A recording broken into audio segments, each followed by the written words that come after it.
ይሄንን ነገር ስገዛ ውስጡ ያለውን ነገር ፈልጌ እንጂ ሃይላንዱን ፈልጌ አይደለም።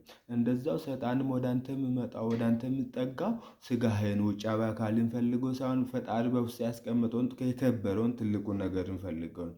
እኛ ሰዎች ግን ትኩረት የምንሰጠው ለውጫዊ አካላችን ነው፣ ለስጋችን ነው፣ ለውጫዊ ነገራችን ብቻ ነው። አሁን ለምሳሌ ነገር ጠጣሁት አይደል?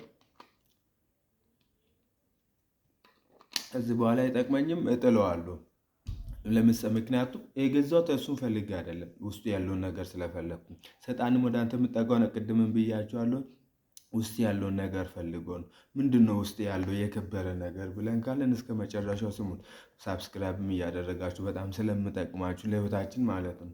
ስለዚህ ምንድነው ፈጣሪ በውስጥ ያስቀመጠው ብለን ካለን ነፍስ ይባላል። ነፍስ ነው የከበረ ነገር። እኛን ሰው ያደረገን እንደዚህ ደምቀን ተውበን እንድንታይ ከሌሎች ፍጥረታት የተለየ ነገር እንዲኖረን ውበት እንዲኖረን ያደረገው በፈጣሪ አምሳል እንድንፈጠር ያደረገን ያ ነፍስ የሚባለው የከበረ ነገር ነው። ሰይጣን ለምንድን ነው የሚፈልገው ነፍስን?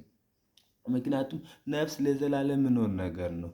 በጥፋትም ሊሆን ይችላል፣ በትልቅ ክብር የሚኖሩ ለዘላለም ነው። ስጋችን ግን እዚህ ዓለም ላይ እስካለን ድረስ ብቻ ነው የሚኖረው። ስለዚህ ወደ እኛ የምጠጋው ሰይጣን ስጋችን ፈልጓል። ምናልባት አንዳንድ ጊዜ ነፍሳችን ለቀን ለእሱ አሳልፈን እንድንሰጥ ስጋችንን ሊነካካው ይችላል። በበሽታ ሊሆን ይችላል፣ በተለያየ ነገር ሊመታን ይችላል። ነገር ግን ፍላጎቱ ስጋችን አይደለም።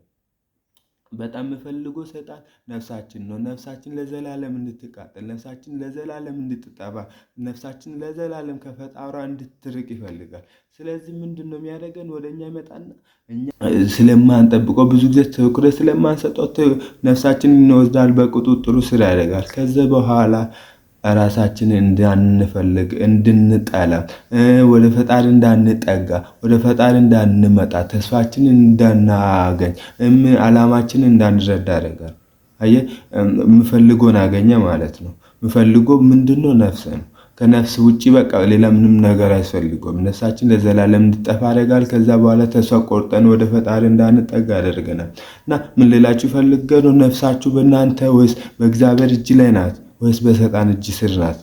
ያንን ልታገኙ ልታውቁ ይገባል። በሰይጣን እጅ ስር ከሆነች ቶሎ ብላችሁ ልታስመልጧት ይገባል። በፈጣሪ እጅ ከሆነች ግን ያለችው ለዘላለም ረፍት ላይ ናችሁ ልላችሁ እፈልጋለሁ።